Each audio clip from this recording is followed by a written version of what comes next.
साम्राज्यवाद र एकाधिकार पुँजीवादको शोषण उत्पीडनलाई समाप्त पार्नु पर्यो।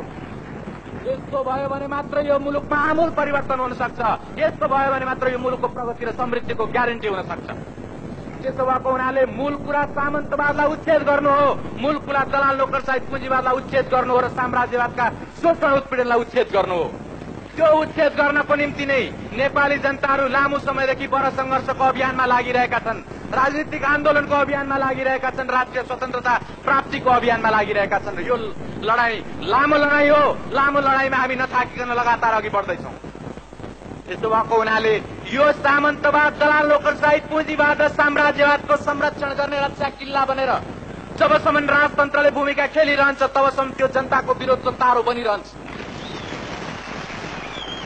यदि जमिनदार वर्गलाई उच्छेद गर्नको निम्ति, दलाल नोकरशाही पुँजीवादलाई उच्छेद गर्नको निम्ति, दलाल नोकरशाही पुँजीपति वर्गलाई उच्छेद गर्नको निम्ति जनताले अभियान अघि बढाउँदाखेरि राजा केवल तटस्थदर्शी बनेर किनारामा उभिएर हेरिरहन्छन् भने हामीलाई त्यस्तो विशेष आपत्ति हुने छैन। हामीलाई कुनै पूर्वाग्रह साध्नु छैन, हामीले कुनै निश्चित मतलब सिद्ध गर्नु छैन। हामीले त राष्ट्रको उन्नति र प्रगति गर्नु छ। हामीले जनताको समृद्धि र जनताको खुशहाली हासिल गर्नु छ। त्यो जनताको प्रगति र समृद्धि, राष्ट्रको प्रगति र समृद्धिलाई बाधा हाल्ने तत्त्व भनेको सामन्तवाद, दलाल नोकरशाही पुँजीवाद र साम्राज्यवाद हो। त्योसँग कुनै सम्झौता हुन सक्दैन, त्योसँग कुनै समझदारी हुन सक्दैन र त्यसलाई सम्पूर्ण रूपले उकेलेर फाल्नुपर्छ। तब मात्र यो मुलुकको कायाकल्प हुन सक्छ, तब मात्र यो मुलुकको भाग्य र भविष्य सुध्रिन सक्छ। अहिले पनि नेकपा माले ठिक यही धारणा राखिरहेको छ। यहाँहरूलाई यदि हाम्रा धारणाहरू चित्त बुझेनन् भने आलोचना गर्न सक्नुहुन्छ, सुझाव दिन सक्नुहुन्छ, खण्डन मण्डन गर्न सक्नुहुन्छ। त्यसको निम्ति हामी शिर निहुराएर नम्रतापूर्वक त्यो कुराहरू लिन र ग्रहण गर्नको निम्ति तयार छौं। यसो भएको हुनाले मैले एउटा यसो भनेर के कुरा व्यक्त गर्न खोजेको भने कुनै पनि बेलामा संघर्ष गर्ने भनेर सवाललाई अघि बढाइन्छ भने त्यसको बाधक तत्व को, शत्रु को भन्ने सवाल प्रमुख रूपले उपस्थित हुन्छ र त्यो प्रमुख शत्रु हटे पनि यदि आधारभूत कुराहरू परिवर्तित भएनन् भने, त्यो प्रमुख शत्रुलाई निमिटान्न पारे पनि यदि मुलुकको आधारभूत स्थितिमा परिवर्तित भएन भने जनता र राष्ट्रको जीवनमा खुशहाली आउन सक्दैन। त्यसो भएको हुनाले नि हामीले अहिले यदि राजा संविधानमा बाँधिएर बस्ने हो भने, यदि राजा जनतालाई दिएका अधिकारहरूलाई उल्लङ्घन गर्ने, कहिल्यै पनि त्यस्तो दुस्साहस नगर्ने हो भने रहन पनि सक्छन्। यसो भन्दाखेरि मैले अघि भने कि यहाँहरू धेरैलाई मेरो कुरा चित्त नबुझ्न सक्छ। हो, यसले त राजालाई रहन पनि सक्छन् भन्यो, नेकपा मालेको महासचिवले रहन पनि सक्छन् भन्यो। आदरणीय जनसमुदाय, यो कुनै ठूलो कुरा होइन। एकजना राजा रहने कुराले त्यत्रो ठूलो कुनै आपत्ति गर्दैन। तर सामन्तवाद, दलाल नोकरशाही पुँजीवाद र साम्राज्यवादको शोषण रह्यो भने, राजा नरहे पनि वास्तवमा हाम्रो स्थितिमा कुनै परिवर्तन आउँदैन। यो राजा सहितको प्रजातन्त्र भन्दाखेरि मैले अस्ति एउटा पत्रिकामा इन्टरभ्यूमा पनि मैले बताएको थिएँ। मैले के भनेको थिएँ भने राजा रहने परम्परालाई कायम राखेर पनि यदि जनतालाई सर्वशक्तिमान बनाउने, प्रजातन्त्रलाई सर्वशक्तिमान बनाउने कुरालाई ग्यारेन्टी गरिन्छ भने यो ठूलो आपत्तिको कुरा हुने छैन। किन ठूलो आपत्तिको कुरा हुने छैन? यसकारणले ठूलो आपत्तिको कुरा हुँदैन कि कुनै पनि मुलुकमा राष्ट्रपति चाहिन्छ। कुनै पनि मुलुकमा राष्ट्रपति चाहिन्छ र त्यो हामी अरू अनेकौं गणतान्त्रिक मुलुकहरूमा देखिरहेका छौं। हाम्रो मुलुकमा चाहिँ राष्ट्रपतिको निर्वाचन चाहिँ गर्नु नपर्ने, तर राजाकै छोरा राष्ट्रपति जस्तो हुन्छन् भने पनि त्यसलाई ठूलो आपत्तिको विषय मान्नुपर्ने केही जरुरी हुँदैन। यस कारणले कि यद्यपि राजालाई यो परम्परावादी खालको एउटा अभिजात्य वर्गलाई र त्यो अभिजात्य शैलीलाई कायम राख्दाखेरि मुलुकले अलि बढ्ता खर्च बेहोर्नु पर्ला। जस्तो माधव कमेडीले यहाँ बताएर जानुभयो कि राजाको 4 लाख तलब भन्ने कुरा चाहिँ राखियो। अहिले हाललाई राजाले 4 लाख तलब खाएर दरबारमा नारायण हिटीमा राज गरिरहन्, त्यही बसिरहन्, तर मुलुकको शासन प्रणालीले मुलुकको भाग्य निर्माण गर्ने काम जनताको हातमा दिइयोस्, हाम्रो हातमा दिइयोस्, नेपाली जनताको हातमा दिइयोस्। यसो गर्दा यसो भन्न सकिन्छ कि यहाँले आफ्नो घरमा हात्ती पाल्नु भयो भने धेरै घाँस, धेरै भुस, धेरै त्यस्तो उसलाई फिडिङ चाहिन्छ। तर एउटा बोको पाल्नु भयो भने त्यो बोकालाई थोरै घाँसले पुग्ने थियो। यस अर्थमा एउटा निर्वाचित राष्ट्रपति हुने हो भने उनले 15,000 20,000 वा केही त्यस्तै प्रधानमन्त्रीको बराबरी तलबमा काम चल्थ्यो होला। तर यो सामन्तीय अभिजात्य शैलीमा बाँचेको दरबारलाई अहिले त्यति खर्चले पुग्नेवाला छैन। त्यसो हुँदाखेरि अहिले राजालाई 4 लाखको खाँचो छ भने हामी कोही बात छैन, हामी त्यो कुरा अहिले दिन तयार छौं। तर प्रजातान्त्रिक अधिकारहरूमा कुनै गिद्ध दृष्टि हुनु भएन। प्रजातान्त्रिक अधिकारमा कुनै पनि किसिमको औलो ठड्याउनु भएन दरबारबाट। हामीले भन्न खोजेको कुरा यो। त्यसो हुँदाखेरि सवाल आधारभूत कुराको, सवाल वर्गीय शत्रुको हो र सवाल प्रतिगामी उत्पादन सम्बन्धको हो। त्यो प्रतिगामी उत्पादन सम्बन्धलाई तोड्नुपर्छ र प्रगतिशील उत्पादन सम्बन्धलाई कायम गर्नुपर्छ। त्यसो हुँदाखेरि यसो भनिरहेको बेला जब संविधानमा दिएको सम्मानको आधारमा राजा त्यही भित्र यदि सीमित भएर रहने हो भने हामीलाई राजासँग त्यस्तो विशेष आपत्ति हुने छैन भन्ने कुरा मैले भनिरहेको बेला म के कुरालाई मनमा राखिरहेको छु भने भोलि अर्को कुनै शक्ति सामन्तवाद, दलालोपशाही, पुँजीवाद र साम्राज्यवादको रक्षा गर्ने मुख्य शक्ति बनेर आउन सक्छ र त्यो चाहिँ हाम्रो आन्दोलनको मुख्य शत्रु बन्न सक्ने। त्यसो हुनाले मूल शत्रु बदलिन्छ आन्दोलनको दौरानमा। मूल शत्रु बदलिए पनि परिस्थिति बदलिएको छैन भने अर्को जुन मूल शत्रु आउँछ त्योसँग हामीले हाम्रो लडाईँलाई जारी राख्नुपर्छ। त्यसो हुँदा यो पूर्वाग्रहको लडाईँ होइन, यो कुनै किसिमको त्यस्तो एउटा कसैप्रति एउटा व्यक्तिगत दुर्भावनाको लडाईँ होइन, यो जनता राष्ट्रको जीवन र मरणको लडाईँ हो र यो लडाईँ जारी रहन्छ, जारी राख्नुपर्छ। अब स्वाभाविक रूपले अहिलेको यो परिवर्तित स्थितिमा अब हाम्रो मुख्य शत्रु को हो त? कोसँग हामी मुख्य लडाईँ लड्छौं? को हाम्रो त्यस्तो मुख्य शत्रु हो? यो कुरा स्वाभाविक रूपले कुनै पनि राजनीतिक पार्टीको सामु प्रश्न हुनुपर्छ र हाम्रो पार्टीले पनि यस बारेमा सुविचारी ढंगले आफ्ना विचारहरू तय गरेको छ। म यहाँहरूलाई ती विचारहरू संक्षिप्तमा अघि सारौं। अहिले संविधानमा प्रजातान्त्रिक अधिकारहरूलाई एक हदसम्म संस्थागत गरेर यसलाई जारी गरिएको भए पनि यसले केवल संवैधानिक रूपमा कागजभित्र जनताको हातमा अधिकार ल्याएको कुरालाई संस्थागत गरेको छ। तर मुलुकको राज्य शक्ति त्यति मात्रै कुराहरूले चल्दैन। त्यसको निम्ति शान्ति र सुरक्षाका अङ्गहरू, प्रशासनिक अङ्गहरू, अरू तमाम राजकीय निकायका विभिन्न अङ्गहरू हुन्छन् र ती अङ्गहरू प्रजातान्त्रिक छन् कि छैनन्, ती अङ्गहरू प्रजातान्त्रिक हुन्छन् कि हुँदैनन् भन्ने कुराले यसको निर्क्यौल गर्छ। त्यसो हुँदा मैले भन्न खोजेको कुरा के हो भने निरङ्कुश तन्त्र जो संवैधानिक रूपमा पनि सबभन्दा माथि रहेको थियो त्यो संवैधानिक रूपमा त्यो निरङ्कुश तन्त्रलाई समाप्त गरिएको छ र त्यसलाई तल झारिएको छ। तर अब निरङ्कुश तन्त्र बाँकी छ प्रशासनिक यन्त्रहरूमा, निरङ्कुश तन्त्र बाँकी छ सुरक्षा, शान्ति र सुरक्षाका अङ्गहरूमा अथवा राज्य सत्ताका बाँकी निकायहरूमा। निरङ्कुश तन्त्रको अवशेष, निरङ्कुश तन्त्रका संस्कार बोकेका तत्त्वहरू अहिले पनि बाँकी छन्। त्यो हुन्छ कि हुँदैन? त्यसलाई प्रजातान्त्रिक परिवर्तन गर्न सकिन्छ कि सकिँदैन? तिनीहरूलाई प्रजातान्त्रिकरण गर्न सकिन्छ कि सकिँदैन भन्ने कुरा हाम्रो लडाईँलाई, प्रजातन्त्रको विजयलाई कायम राख्न सकिन्छ कि सकिँदैन, अघि बढाउन सकिन्छ कि सकिँदैन भन्ने सवालसँग गाँसिएको सवाल हो।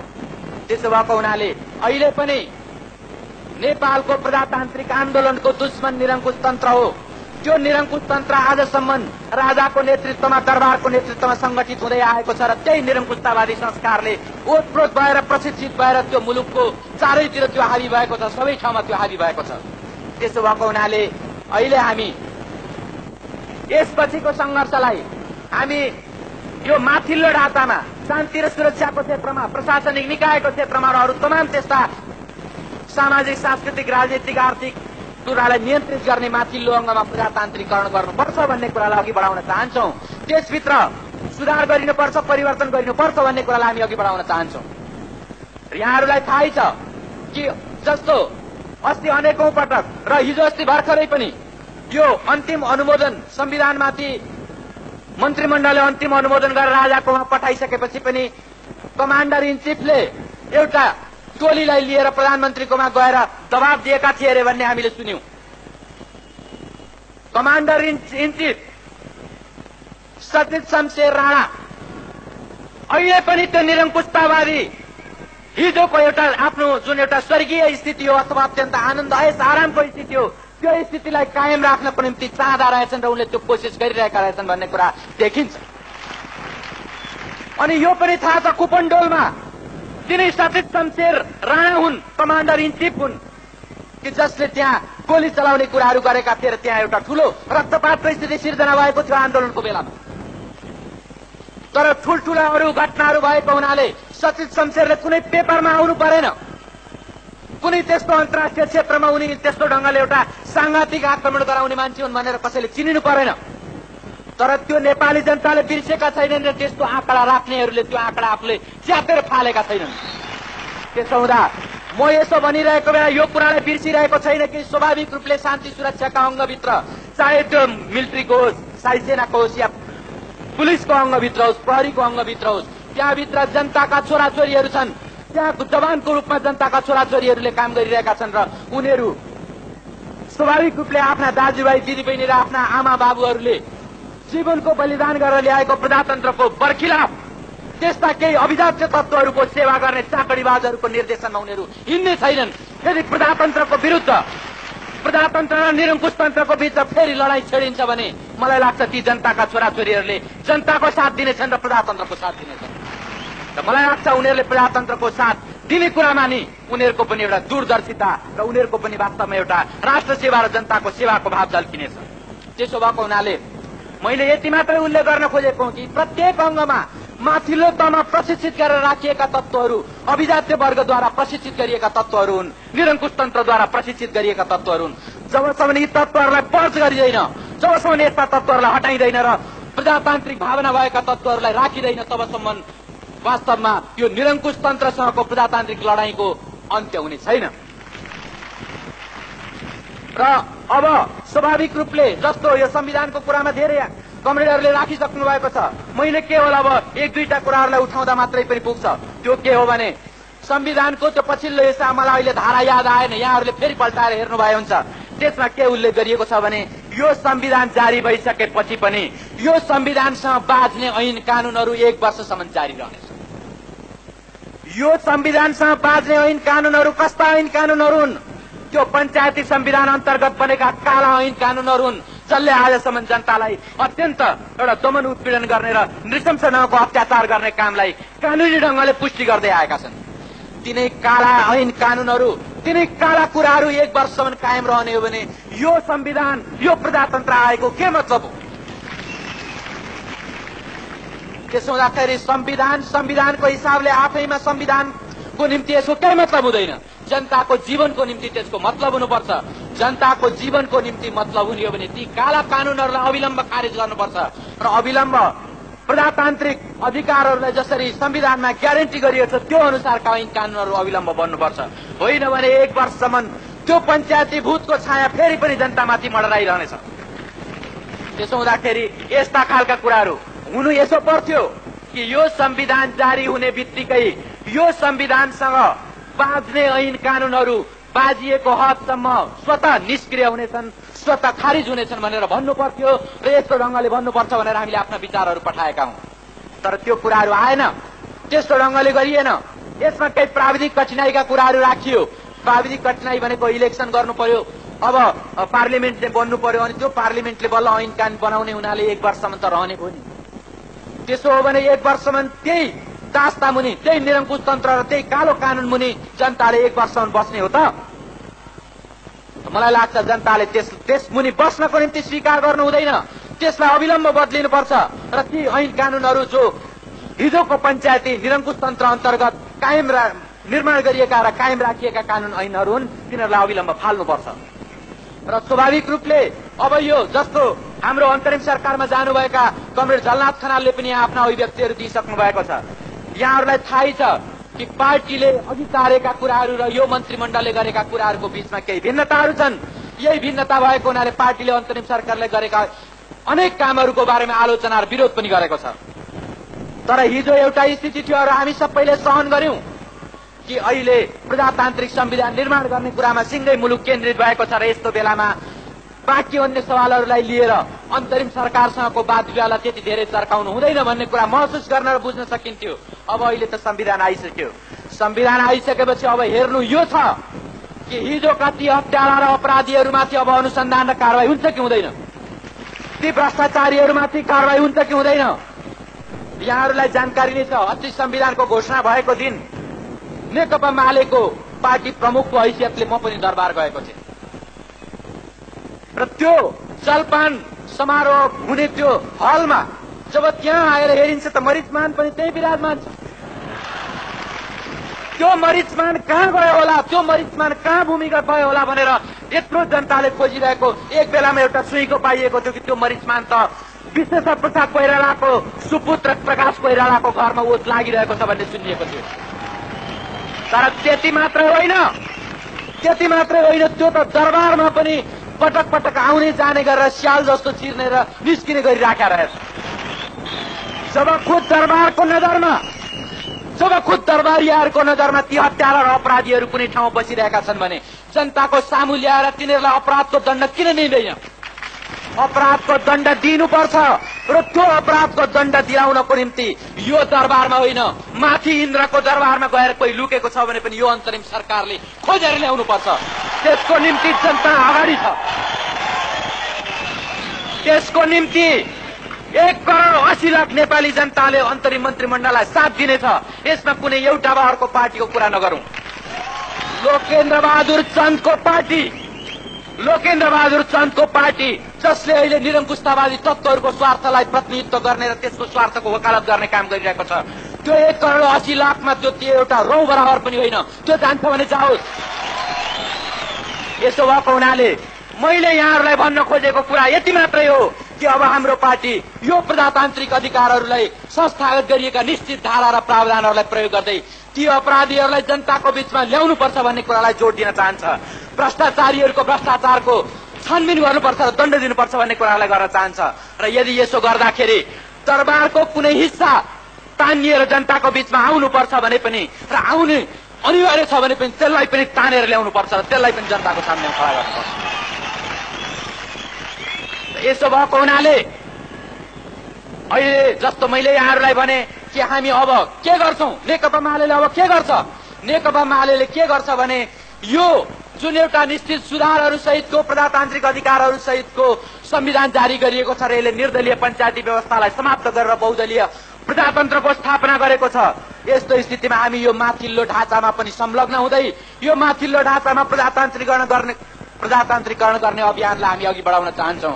र साथसाथै जस्तो अघि मैले राखेँ कि सामन्तवाद, दलाल, नोकरशाही, पुँजीवाद र साम्राज्यवादलाई ध्वस्त गर्ने वर्ग संघर्षको विकास गर्नको निम्ति जनताको वर्ग र व्यवसायको आन्दोलन अघि बढाउनको निम्ति हामी तलबाट पनि व्यापक रूपले हामी आन्दोलनको अभियानलाई अघि बढाउनेछौं। र यस प्रक्रियाद्वारा यसमा हाम्रा राष्ट्रिय राजनीतिक आन्दोलनका मुद्दाहरू, भ्रष्टाचारीहरूलाई कारवाही गर, हत्यारा र अपराधीहरूलाई कारवाही गर, त्यस्ता कमिसनखोर र देशलाई बर्बाद पार्ने तत्त्वहरूलाई दण्ड देऊ भन्ने कुराहरूको निम्ति हामी सबभन्दा अघि बढेर जानेछौँ र त्यसको निम्ति हामी निर्बाध रूपमा लागिरहनेछौँ।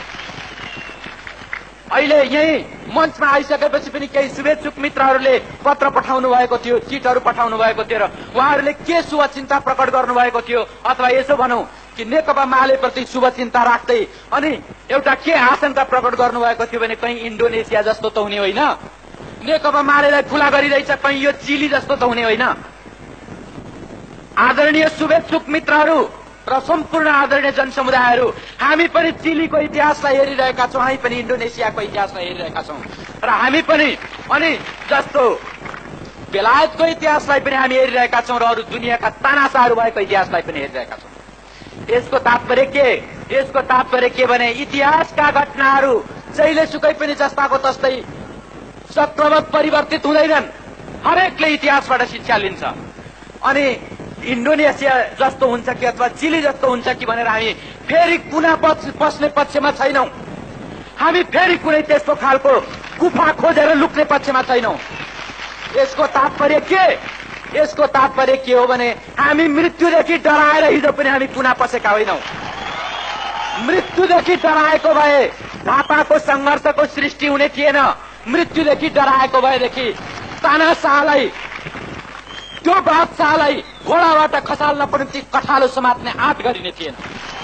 त्यसो हुँदाखेरि मृत्युको परवाह छैन मित्रहरू। हो मुलुकको भविष्य निर्माण गर्नको निम्ति, राष्ट्रको स्वतन्त्रता र अस्मितालाई जोगाउनको निम्ति, जनताको भाग्य र भविष्यलाई सुन्दर बनाउनको निम्ति तुच्छ जीवन दिनुपर्छ भने हाम्रो पार्टी त्यसको निम्ति सबभन्दा अग्रणी भएर जानेछ।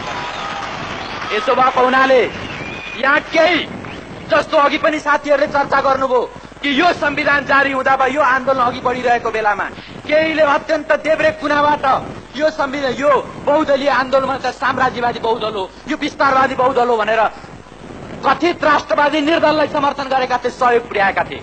अनि आज सचिव शमशेरको अत्यन्त राइटिस्ट खालको फोर्सको चाहना र लोकेन्द्र बहादुर चन्दको चाहना र यो देब्रे कुनामा रहेकाहरूको चाहना एउटै हुन पुगेको छ।